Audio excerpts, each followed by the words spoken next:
네, 찬양이 하나님께 큰 영광이 된 줄로 믿습니다. 찬양도 하나님은 우리의 피난처라고 했습니다. 이 피난처도 공간이죠. 이 모든 것이 공간입니다. 공간이 주는 은혜가 있습니다. 오늘 우리가 예배하러 주님께 나왔는데 우리가 예배하지만 동시에 이 공간이라고 하는 곳에 우리가 함께 하고 있습니다. 모든 예배는 공간을 필요로 합니다. 성전에 나와서 예배하시는 분들이나 지금 C채널로 혹은 유튜브로 예배 드리시는 분들도 가정에서 예배 공간을 만드셨고 직장에서 예배 공간을 만드셨습니다. 이 모든 것들이 공간과 굉장히 깊은 관련이 있죠. 저는 오늘 이 공간에 대한 말씀을 전하고 또 다음 몇 주간 공간에 대한 말씀을 이어가면서 우리 성경에 나오는 여러 공간에 대해서 함께 좀 생각을 해보고자 합니다. 공간이라는 단어 자체가 영어에서는 우주라는 표현으로 쓰입니다. 스페이스죠. 스페이스, 큰 우주를 가리키는 말이기도 합니다. 그래서 공간은 아주 큰 우주부터 시작해서 우리의 아주 작은 공간까지 다양한 크기와 형태를 갖고 있습니다. 교회는 성도들의 모임이라고 하는 에클레시아라고 하는 정의가 있음에도 불구하고 공간과 뗄 수 없는 관계를 갖고 있습니다. 우리가 어떠한 공간을 만들어 가느냐, 이거 굉장히 중요한 신학적인 문제입니다. 신앙적인 문제이기도 합니다. 우리의 모든 삶의 공간이 또 따로 있습니다. 여러분, 가정에 집이라는 공간이 있습니다. 회사에 가면 나의 사무 공간이 있습니다. 우리 모든 사람들은 이렇게 공간을 갖고 있는데 이 공간은 때로는 돈이 있느냐 없느냐에 따라서 권력이 되기도 하고 또한 우리에게 어려움을 주기도 합니다. 산업화 시대가 되면서 도시에 많은 사람들이 몰려오기 시작했습니다. 그리고 이 도시에 주거할 공간이 부족해지자 우리는 높이 아파트를 세워서 올라갔습니다. 우리 한국 대부분의 도시는 아파트예요. 자, 놀라운 것은 시골에 가도 아파트가 있어요. 필요 없지만 다 아파트를 선호합니다. 자, 높이 올라가는 건 참 좋았는데 그러다 보니까 이 더 없는 사람들은 밑을 향해 나갈 수밖에 없었습니다. 그래서 지하의 공간을 만들어서 거기에 거주하게 되었고 영화에서도 다뤄지기도 했지만 실제로 우리 지난번 홍수가 났을 때 지하 공간에 사는 사람들이 많이 목숨을 잃음으로 말미암아서 이 공간이 우리 삶에 얼마나 중요한 지점인가에 대해서 생각을 해보게 되었습니다. 또 특별히 팬데믹을 지나면서 우리 개인의 공간이라는 것을 우리가 고심하지 않을 수가 없었습니다. 돈 있는 사람들은 자기의 공간이 컸습니다. 그래서 팬데믹에서 좀 자유로웠습니다. 이거 공간 권력이에요. 어떻게 보면 내가 갖고 있는 개인적인 공간이 클수록 부유한 사람이고 그리고 건강함을 누리게 되었습니다. 하지만 사람들과 다닥다닥 모여서 일하고 또 사람들과 만나야 하는 그러한 공간에 사는 사람들은 많은 어려움들을 겪었죠. 자, 이렇게 공간은 여러 가지 각도로 여러 가지 의미로 접근해 볼 수 있습니다. 저는 그래서 오늘 이 삭개오의 말씀을 어떻게 공간으로 우리가 좀 바라볼 수 있는가를 생각해 보았습니다. 오늘 말씀은 이 삭개오의 가장 개인적인 공간으로 침범하시는 예수님의 이야기입니다. 삭개오는 아주 제한된 공간에 살았습니다. 그런데 그 공간으로 주님께서는 기꺼이 들어가셨고 그 공간으로 들어가신 다음에 바로 삭개오에게 믿음의 공간을 열어주시게 됩니다. 우리 삶에도 예수 그리스도께서 들어오셔야 합니다.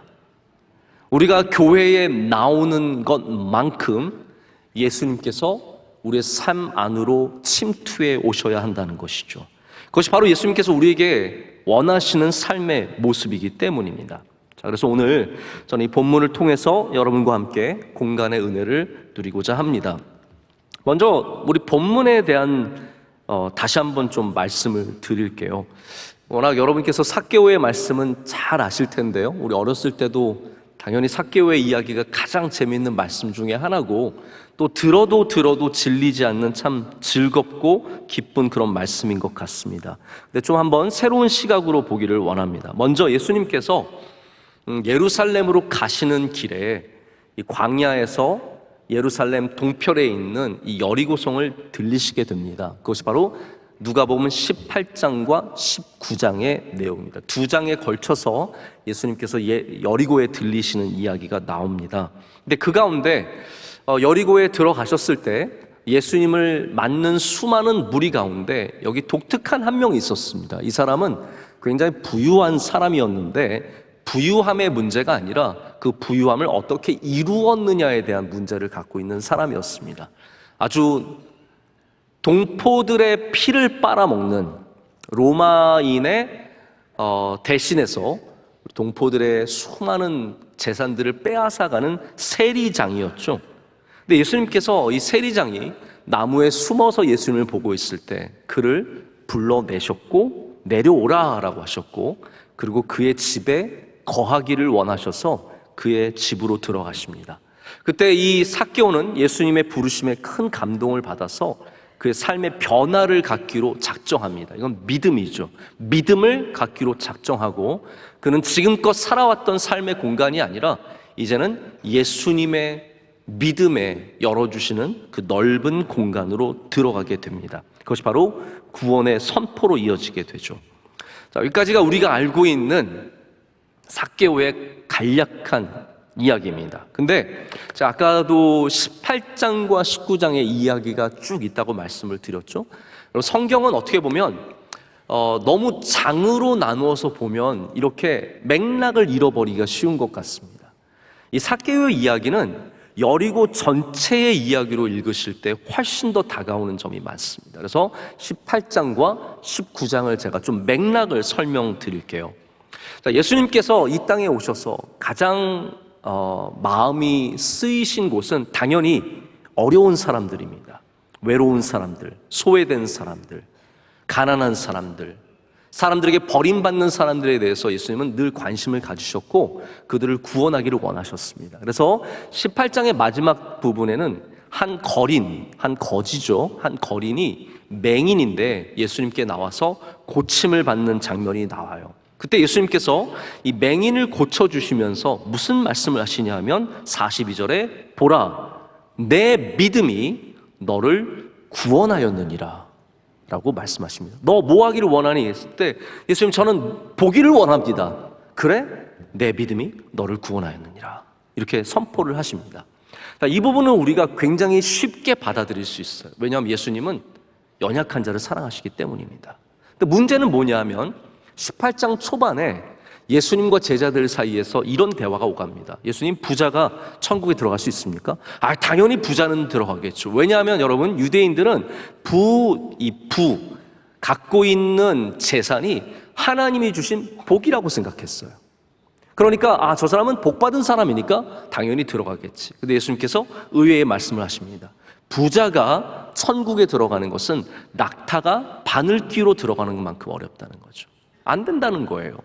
근데 예수님께서 거기에 여운을 하나 남겨주십니다.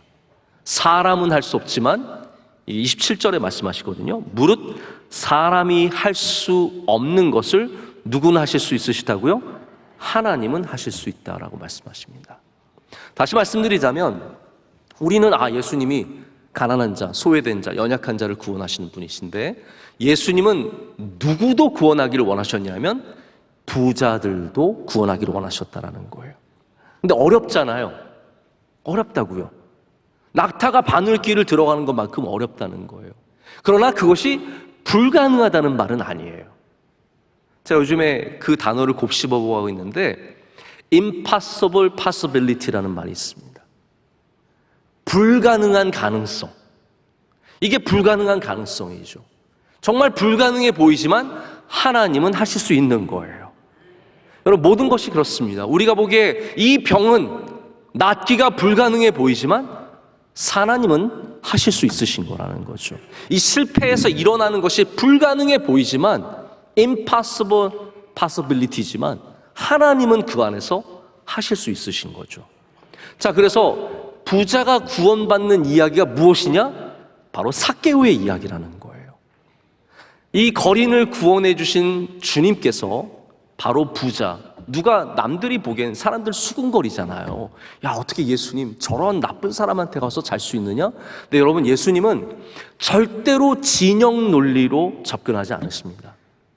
나의 캠프냐, 너의 캠프냐, 나의 당이냐, 너의 당이냐 아니라 사랑으로 접근하시는 거예요. 그래서 이 삭개오라는 사람을 죄인이냐 아니냐, 착한 사람이냐 좋은 사람이냐가 아니라 하나님의 사랑을 전해야 하는 사람으로 접근하시는 거죠. 그래서 부자가 구원받는 놀라운 역사가 일어나는 것이 바로 이 삭개오의 사건입니다. 그래서 18장과 19장에는 바로 가난한 자도 구원받고 부자도 구원받고, 할렐루야, 이로 인해서 예수님께서 이 땅에 구원을 베풀기 위해 오셨다는 것을 보여줍니다. 그 가운데 우리는 이 삭개오가 보여주는 중요한 모습을 발견하게 됩니다. 한마디로 이렇게 말씀을 드릴 수 있어요. 삭개오는 부자였지만 아주 좁은 공간에 사는 사람이었습니다. 정말 좁은 공간에 살았어요. 그걸 어떻게 할 수 있습니까? 오늘 본문에는 삭개오의 공간이 두 개가 나옵니다. 하나는 나무 위입니다. 나무 아래가 아니에요. 나무 위입니다. 두 번째는 그의 집입니다. 이 두 공간이 삭개오가 얼마나 좁은 곳에 살았는지를 보여주는 도구들입니다. 자, 여러분의 공간은 얼마나 넓으십니까? 만약 넓다면 왜 넓으시고 좁다면 왜 좁으십니까? 나무 위를 삭개오가 올라간 이유가 있죠. 원래 중동 사람들, 이 문화권에 살아가는 사람들은 나무 위를 올라가는 건 불명예스러운 일이에요. 이것부터 여러분 좀 짚고 넘어가야겠습니다. 삭개오가 나무 위에 올라간 것을 우리는 무조건 키 때문이라고 생각해요. 키. 왜냐하면 그게 나왔으니까요. 성경에 키가 작고 사람이 많다는 거죠. 자, 그러면 한번 생각해 보세요. 삭개오가 부자이고 권력 있는 사람이라면 그냥 사람들 비키고 자기가 앞에 가면 되는 거 아닙니까? 그거 하나 못할까요? 나 좀 자리 좀 만들어 봐라. 나 예수님 보고 싶어. 근데 삭개오가 그걸 못하죠. 왜 그렇습니까? 키 때문에 예수님을 못 본 것만이 아니라 그가 나쁜 짓을 많이 해서 사람들 사이에 낄 수가 없는 거예요. 좋은 자리에는 갈 수가 없는 겁니다. 여러분, 권력을 갖고 있다고 모든 자리에 다 올 수 있는 게 아니에요. 예수님께서 그래서 예수님이 오실 때 삭개오가 선택한 것은 퍼블릭 스페이스, 저들의 공간에는 들어갈 수 없기 때문에 어쩔 수 없이 나무라는 것을 택하는 겁니다. 이 나무도 저는 약간 불만이 있어요. 우리가 성경을 항상 맞느냐 틀리느냐로 접근하기 때문에 이 번역이 오늘 여러분 나무가 뭐라고 번역되어 있던가요? 돌 무화과 나무라고 번역이 돼요. 이게 아주 번역이 잘 된 겁니다. 시카모 픽 트리라고 하는 이 학명 그대로 돌 무화과 나무를 썼는데 은혜가 없어요. 여러분 그거 못 느끼세요? 옛날에 뽕나무가 훨씬 더 좋았던 것 같아요. 삭개오가 뽕나무에 올라갔어요. 왠지 그게 좋게 느껴져요. 근데 삭개오가 돌 무화과 나무에 올라갔어요. 이게 저는 굉장히 마음에 확 다가오질 않아요.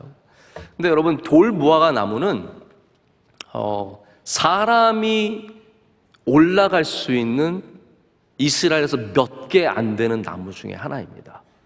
돌 무화과 나무는 튼튼해요. 저는 그런 상상을 해봤습니다. 삭개오가 키만 작았을까요? 아니, 제 생각에는 아주 통통했을 것 같아요. 잘 먹고 잘 살아서 통통했을 거예요. 그러니까 삭개오가 아무 나무나 올라가면 큰일 납니다. 그래서 이 보통 이스라엘의 많은 나무들이 아카시아 나무, 조각나무인데 거기는 못 올라가요. 왜냐하면 가시가 있기 때문에 못 올라갑니다. 유일하게 올라갈 수 있는 나무가 이 바로 돌 무화과 나무예요.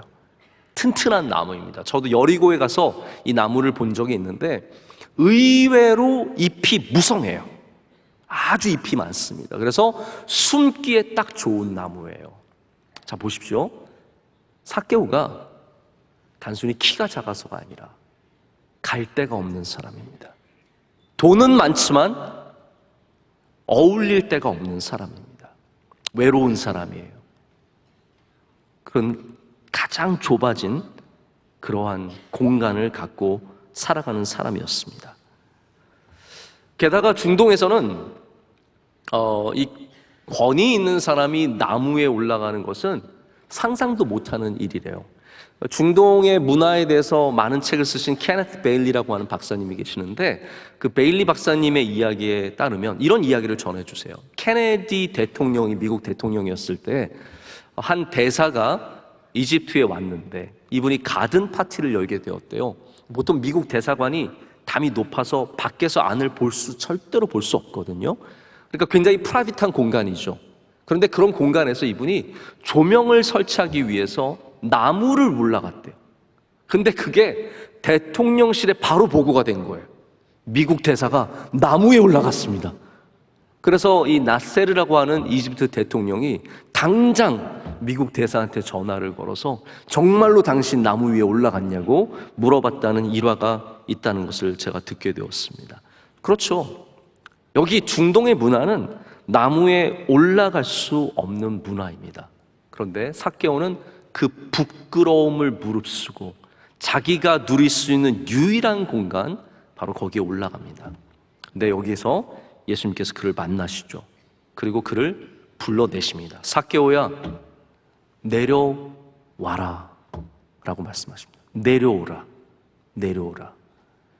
우리가 갇혀있는 좁은 공간, 나만의 공간, 남을 피하는 공간, 외로움과 슬픔과 괴로움의 공간들, 나에게 있는 이 작은 공간에 갇혀있을 때 주님은 우리를 내려오라 라고 불러주십니다. 우리를 끄집어내 주시는 거예요. 제가 보니까 돈이 많을수록 공간이 커지는 게 아니라 자유함이 있을수록 공간이 커진다는 생각을 갖습니다. 돈이 많은 재벌들, 유명한 배우들, 그분들이 공간을 쉽게 누릴까요? 탤런트가 되면 참 예뻐서 좋겠지만 다 가리고 다닙니다. 어디에 나가서 편한 곳이 없습니다. 여러분, 그 얼굴에 감사하셔야 됩니다. 우리는 가리지 않아도 되고 걱정할 게 없지 않습니까? 우리는 아무 데나 다녀도, 저는 솔직히 명성교회 목회를 지금 하면서 5년 정도 됐는데 아직도 저는 제 얼굴을 알아보시는 분들이 별로 없었어요. 너무 편해요. 그러나 원로 목사님과 함께 다니면 사람들이 다 알아봅니다. 어디 속초의 시장을 갔는데 혹시 김사원 목사님 아니세요? 그래.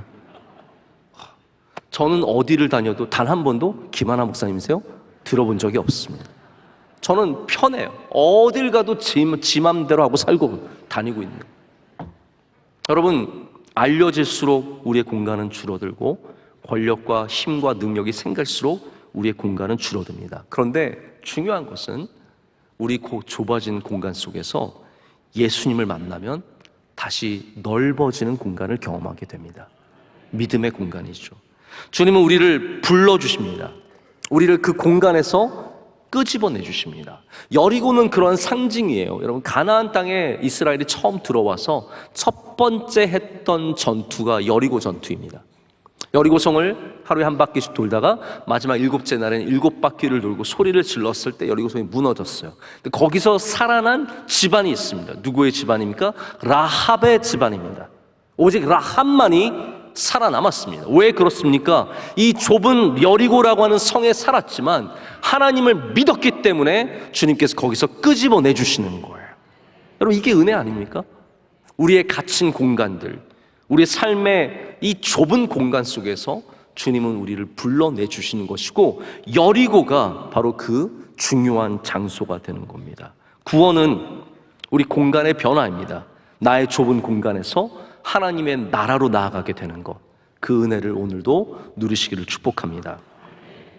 예수님은 우리의 집으로 오시기를 또한 원하십니다. 우리가 종종 예수님에 대해서 오해하는 부분이 있습니다. 방금도 제가 주님이 불러내신다라고 말씀을 드렸는데요, 하나님께서 우리를 부르시는 건 분명합니다. 예배로 부르시고 주님 가까이 부르시고, 그래서 성경에 보면 하나님 우리를 부르시는, 내게로 나오라, 가까이 나오라라는 말씀이 굉장히 많이 나와요. 우리가 교회에 예배하러 나옵니다. 오는 거죠. 근데 성경은 동시에 그만큼 하나님이 우리를 찾아오신다라고 말씀해 주세요. 여러분, 그게 은혜가 아닙니까? 우리만 주님께 나오는 것이 아니라 하나님께서도 우리의 삶으로 찾아와 주신다라는 거예요. 이게 은혜거든요. 우리 지난주 말씀 나눴던 베델도 한번 생각해 보십시오. 지난주 원로 목사님께서 베델에 대해서 말씀해 주셨는데, 베델은 야곱이 정말 지친 몸을 이끌고 그 가족들을 먼저 약복강 건너로 해서 형님을 만나러 하게 보내고, 자기는 뒤에서 이제 어떻게 할까 고민하면서 정말 어찌할 바를 알지 못할 때 하나님께서 그를 만나러 와주신 곳이 베델입니다. 여러분, 베델을 오해하지 마시고, 베델은 우리가 하나님을 찾아간 게 아니라 하나님이 우리를 찾아오신 이야기예요. 고민 중에, 슬픔 중에 어찌할 바를 알지 못하고 돌베개 눕고 막막한 하늘을 보고 있을 때 하나님께서 야곱의 공간으로 찾아와 주신 겁니다. 오늘도 병석에 누워있는 자들에게 주님께서 찾아가 주시고, 실패의 자리에 앉아있는 사람에게 주님께서 찾아가 주시고, 슬픔과 어려움과 괴로움의 자리에 있는 모든 사람들에게 주님께서 찾아가 주실 것을 믿습니다. 예수님께서 오늘 5절에 참 놀라운 말씀을 하시죠. 삭개오야 속히 내려오라, 내가 오늘 너의 집에 유하여야 하겠다라고 말씀하십니다. 내가 너희 집에 가야겠다라고 말씀하세요. 근데 여러분, 이게 참 우리 문화권에서도 쉽지 않은 이야기입니다. 저희가 요즘에 대신방 매해 해보면, 대신방이 원래 저희 교회는 가정에 가서 예배를 드리는 거거든요.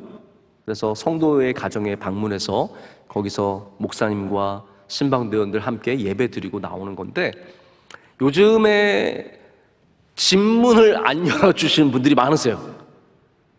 제가 교회는 나가겠습니다, 그러나 나에게로는 오지 마세요. 여러분, 이거 제가 나쁘게 말씀을 드리는 게 아니라 이 시대의 모습이 그렇습니다. 왜냐하면 나의 개인적인 부분들, 이거 별로 노출되는 걸 원치 않으세요. 어떤 분은 제가 보니까 너무 잘 살아서 안 열어주신 분도 계세요. 우리 집에 오면 놀래요. 너무 놀라니까 오지 마세요. 우리 너무 잘 살아서 오면 놀라니까 오지 마시고, 또 어떤 분들은 내가 너무 부족한 것 같아서 부끄러워서 열어주지 않으시는 분들도 계세요. 다양한 분들이 계시다는 거죠. 그만큼 우리는 개인적인 삶을 열어주는 것을 굉장히 힘들어합니다. 한번 생각해 보세요. 저도 이제 교인들 만나면 교인들께서 목사님 꼭 한번 만나고 싶어요, 우리 한번 식사 한번 할까요? 그러는데 제가 만약에 무작위로 여러분을 전화번호를 알아서 전화를 드린다면, 집사님 안녕하세요, 저 명성교회 김하나 목사입니다, 잘 지내셨죠? 네, 목사님 웬일이세요? 제가 오늘 집사님의 집에 가서 유하여야겠습니다. 이런다면 집사님이 목사님 너무 잘 됐네요, 오세요, 꼭 오세요, 그러실까요? 먼저 오해는 하지만 저는 여러분의 집에 가고 싶은 마음 별로 없습니다. 가게 된다면 제 베개 들고 가겠습니다.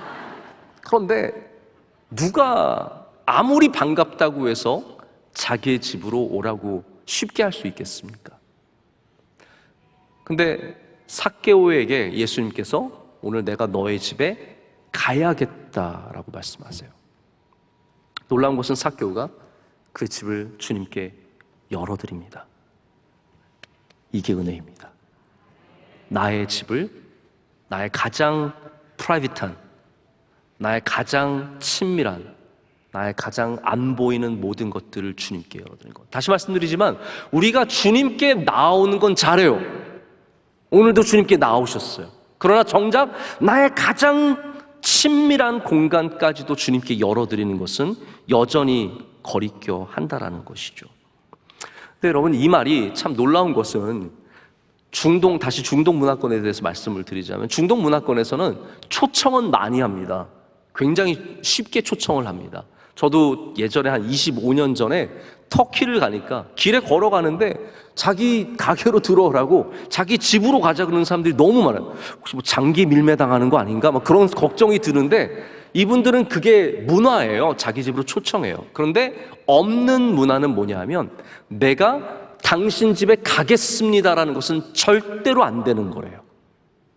먼저 내가 가겠다고는 말을 할 수 없는 거예요. 그걸 할 수 있는 분은 딱 한 분밖에 없대요. 왕. 오직 왕만이 내가 너희 집에 가야겠다라고 말씀한다는 거죠. 여러분, 예수님은 예루살렘에 입성하신 후에 왕이 되신 게 아닙니다. 예수님은 처음부터 왕으로 오셨습니다. 그렇기에 그 왕 되신 주님께서 내가 오늘 너의 그 가장 친밀한 공간으로 가야겠다라고 말씀하시는 거죠. 집은 성경에서 굉장히 중요한 공간으로 드러납니다. 그래서 이스라엘은 지명도 집이라는 지명이 참 많죠. 베들레헴, 베샨, 베다니, 베델 다 집이라는 그런 이름을 갖고 있습니다. 근데 성경에서는 집이 다양한 역할을 합니다. 먼저는 우리가 최종적으로 돌아가야 하는 곳이 집입니다. 탕자가 집으로 돌아오죠. 그게 은혜입니다. 집은 그러한 역할을 하죠. 집은 또한 놀라운 치유의 역사가 일어나는 곳이기도 합니다. 예수님께 청년들이 침상을 메고 와서 지붕을 뜯어내고 거기에 친구를 내려드립니다. 예수님께서 그를 보시고 친구들의 믿음을 보시고 그 병자를 고쳐주십니다. 베드로의 장모가 집에서 치유를 받았고 야이로의 딸도 집에서 치유를 받았고 구약 성경에 보면 수많은 선지자들이 집에서 고치고 은혜를 베푸는 일들을 합니다. 집은 또한 기도하는 공간입니다. 초대교회 가장 첫 번째 교회가 바로 마가의 다락방 아닙니까? 사람들은 모여서 기도했고 거기에 성령이 임재하셨습니다. 여러분도 지금 집에서 기도하시면 성령께서 여러분의 집에 임하실 줄로 믿습니다. 여러분, 집은 기도하는 곳이 되고 집은 또한 예수님께서 말씀을 전하시는 곳이 되어서 마리아의 집에 가셔서 말씀을 전하셨고 예수님의 옛 집에서 또 예수님께서 말씀을 전하신 일들이 나옵니다. 그만큼 집은 중요한 공간이죠. 바로 삭개오의 집도 그에게 가장 중요한 공간, 오직 유일한 공간이었습니다. 내가 될 수 있는 공간. 근데 주님께서는 거기에 내가 들어가겠다라고 말씀하시는 거예요. 저는 그래서 오늘 사실 제목을 공간의 침범이라고 정해볼까 생각도 많이 했습니다. 예수님은 우리의 공간을 침범해 오시는 분들입니다. 오늘 예배를 드리고 있지만 주님의 공간으로 나왔지만 정작 나의 것은 다 닫고 있는 분들, 오늘 주님 앞에서 여러분의 공간을 열어드리시기를 축복합니다. 어둡고 슬프고 괴롭고 힘든 모든 삭개오의 공간들, 여러분 우리가 키만 크다고 삭개오가 아닌 게 아니죠. 우리 모두는 삭개오입니다. 우리의 공간을 주님께 내어드릴 때 우리는 구원받는 주님의 백성들 될 줄로 믿습니다. 이 개인의 공간에 대해서 잠깐 말씀을 드리는데요, 우리 모두는 다 개인의 공간의 범위를 갖고 있습니다. 이 팬데믹의 문제는 그 개인의 공간이 좁았던 우리 대한민국 사람들도 이게 넓어졌다는 거예요. 그리고 교회에 와서 다닥다닥 앉는 게 아직도 불편한 분들이 계세요. 누가 옆에 앉으면 싫은 거예요. 왜냐하면 그거는 개인의 공간이 넓어졌기 때문이거든요. 원래 우리나라 사람들은요, 다닥다닥 붙여 앉았습니다. 저희 명성교회가 상가에서 예배 드렸던 거 기억나시는 분 계실지 모르겠어요. 한 20-30년 전에 저희가 상가에서 예배 드릴 때 보통 좌석 이 장의자가 8명 앉으면 많이 앉는 거였어요. 근데 우리는 명성교회는 10명씩 앉혔어요. 저는 아직도 기억나는 게 한 번도 안 낑겨 앉아본 적이 없어요. 항상 앉을 때 낑겨 앉았어요. 그래서 교회 갔다 오면 엉덩이가 작아졌어요. 엉덩이가 작아지는 거예요. 지금은 한 자리에 4명, 5명 앉으면 다 앉았다라고 생각을 하고요, 앉기가 굉장히 어렵습니다. 근데 문제는 우리의 개인적인 공간 안으로 다른 사람이 들어오는 것도 꺼려하지만 심지어는 예수님이 들어오시는 것도 꺼려한다는 거죠. 예수님, 적당히 거리 좀 지켜주세요. 너무 가까이 오실 것 같아요. 저도 교인들 가끔 만나 어떤 반가운 분들은 저 반가우신지 너무 가까이 오세요. 코앞에 와서 막 그냥 진짜 코앞에 와서 얘기하시는 분들도 계시는데, 조금만 뒤로. 예수님, 너무 가까이 오지 마세요. 저 예수님 믿기는 하는데 지금 너무 가까운 것 같아요. 우리 요거 말고 한 1.5m 정도 적당한 공간을 주시면 제가 예수님과 좋은 교제를 나누겠습니다. 여러분, 주님은 오늘 이 시간도 여러분 바짝 곁에 안고 싶으신 겁니다. 지금 이 시간도 여러분에게 가까이 안고 싶으신 거예요. 우리의 개인적인 공간을 열어드릴 때 거기 주님과의 친밀함을 통해서 우리 은혜 넘치는 삶이 될 줄로 믿습니다. 자, 마지막으로 하나만 더 말씀을 드릴게요. 예수님께서 구원을 선포하시면서 이 사람도 아브라함의 자손이다라고 말씀해 주십니다. 이 말씀 참 은혜가 있지 않습니까? 이게 사실은 굉장히 다른 이야기예요. 아까 말씀드렸다시피 18장에는 맹인이 구원받는데 내 믿음이 너를 구원하였다라고 끝입니다. 자, 그런데 삭개오는 구원하시면서 구원받았다라고 말씀하신 후에는 이 사람도 아브라함의 자손이다. 뭔가 다르지 않습니까? 뭐 정치적인 이유가 있겠죠. 왜냐하면 삭개오가 로마인의 이 앞잡이가 되어서 이스라엘 사람들을 이렇게 돈을 뜯어냈으니까 로마인처럼 이방인처럼 나쁜 사람을 여기는 이 사람을 다시 유대인의 한 족속으로 만들어 주시는 말씀도 있겠지만 사실 여기에는 더 중요한 의미가 있습니다. 이게 아브라함의 믿음의 길을 걷게 됐다는 뜻이에요. 자, 요걸 제가 좀 설명을 드리고 말씀을 맺고자 합니다. 히브리서가 아브라함의 믿음을 설명할 때 가장 중요하게 얘기하는 것이 무엇입니까? 뭐 아브라함이 이것저것 한 거 많이 있지만 가장 귀하게 여기는 것은 갈 바를 알지 못할 때 믿음으로 걸어갔다라는 거예요. 할렐루야. 그게 히브리서가 믿음의 장에서 아브라함을 보여주는 가장 중요한 믿음의 모습입니다. 아브라함은 갈대아 우루, 본토집, 자기가 쌓아온 삶의 모든 것을 내려놓고 하나님이 약속해 주시는 공간으로 믿음으로 걸어갔어요. 그게 아브라함의 상징성입니다. 자, 우리가 아브라함의 자손이 된다는 것은 유대인의 DNA를 갖는다는 말이 아니죠. 무슨 말입니까? 우리도 우리의 삶에 많은 것들이 있지만 그것들을 뒤로 하고 믿음의 길을 걸어가겠다라는 것. 이게 아브라함의 자손의 정의입니다.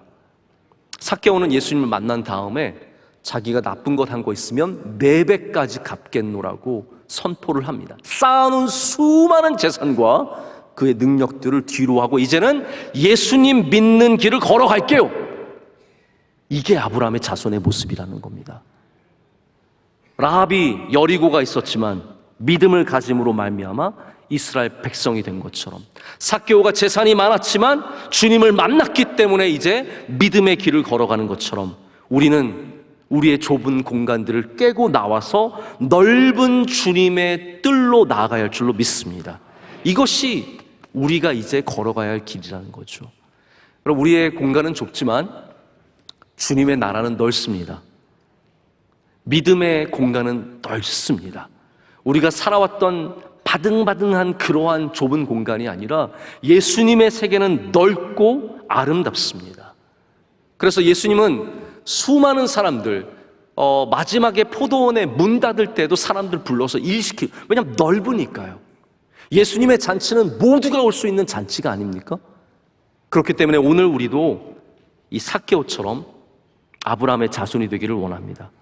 아브라함의 자손이 되면 믿음의 넓은 뜰로 발걸음을 내딜 수 있기 때문입니다. 여러분의 모든 공간에 주님께 주권을 내어드리고 나의 친밀한 가장 나의 프라이빗한 공간에 주님의 오심을 허락할 때 우리는 공간이 변하여 구원의 공간, 바로 이 넓은 뜰로 나아가는 은혜를 누리게 될 줄로 믿습니다. 여러분 모두가 그러한 공간의 은혜를 누리는 복된 은혜가 있으시길 축복합니다. 함께 기도하겠습니다. 하나님 아버지 감사합니다. 오늘 우리를 주님의 뜰로 모아주시고 이곳에서 예배하게 하심을 감사합니다. 하나님, 우리가 주님께 나와왔지만 또한 주님께서 우리의 삶으로 들어오시는 일들을 환영하게 하여 주시옵소서. 우리의 가정을 주님께 열어드리고 우리의 직장의 공간을 주님께 열어드리고 나의 취미의 생활의 공간을 열어드려서 주님과 친밀한 교제를 나누는 주의 백성들 다 되게 하여 주시옵소서. 그로 말미암아 우리 모두가 삭개오처럼 아브라함의 자손이 되어 주님의 뜰을 밟는 은혜를 누리게 될 줄로 믿습니다. 예수님의 이름으로 기도드립니다. 아멘.